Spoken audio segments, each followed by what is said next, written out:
Bonjour à tous, je suis très content de vous retrouver pour cette 7e capsule vidéo éducative offerte par le Code ACANB avec l'appui d'Immigration, Réfugiés et Citoyenneté Canada. Aujourd'hui, je vous propose de nouvelles astuces pour gagner du temps dans la rédaction de vos courriels, mais aussi pour mieux gérer votre boîte de réception. Pour ce qui est de la rédaction de vos courriels, je vous propose 4 astuces. Première astuce, l'objet du courriel est essentiel.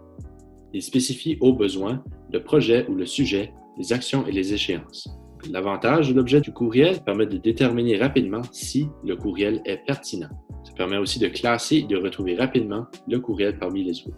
Deuxième astuce, les fichiers mentionnés doivent être joints au courriel. Afin d'éviter les oublis, mettez en attachement dès le début les fichiers auxquels vous allez faire référence dans le courriel. Troisième astuce, le format doit être optimal.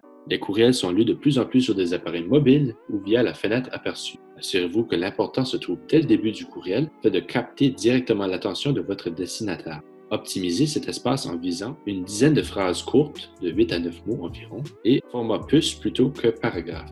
Quatrième astuce et non le moindre, les 3 C du contenu court, clair et concis. Première partie, c'est de considérer les sentiments. Connectez-vous à vos interlocuteurs. Ce sont des êtres humains. Ça peut tout simplement être « Bonjour, comment vas-tu ?» Ça peut faire toute la différence. L'importance, expliquez pourquoi ce courriel est important, et l'action, donc dites ce que vous attendez d'eux. Si une action est spécifique à une personne ou à un groupe de personnes, indiquez-le. L'avantage, c'est que votre communication sera plus efficace et vous aurez plus de résultats. Les gens avec qui vous communiquez vous apprécieront plus.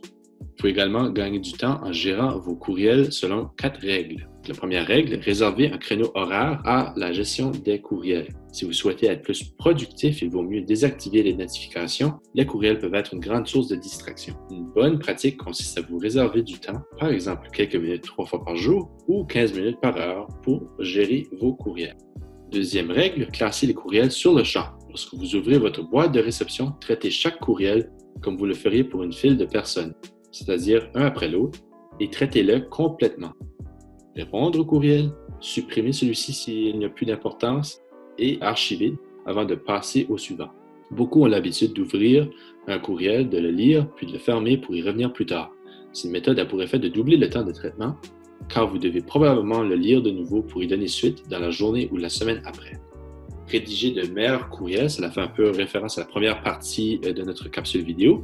La façon dont vous rédigez vos courriels a probablement une incidence sur le nombre de courriels que vous avez à traiter. Demandez-vous si vos messages sont clairs, faciles à lire, faciles à comprendre, et donc peu susceptibles de donner lieu à des courriels exigeant des explications.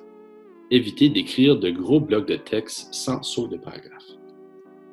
Dernière règle, et non la moindre, vérifiez avec vos collègues de travail leurs préférences vis-à-vis les courriels. Certains gestionnaires mentionnent qu'ils reçoivent tous les jours un grand nombre de courriels, dont une bonne partie ne les concerne pas. Les membres d'une équipe doivent être clairs sur les cas où ils veulent être mis au courant et les cas où ce n'est pas nécessaire. Bref, il est bon de connaître la culture d'entreprise. C'est ce qui conclut la capsule vidéo de cette semaine. Si vous avez des questions, n'hésitez surtout pas à nous laisser un message dans les commentaires. Nous vous répondrons avec plaisir.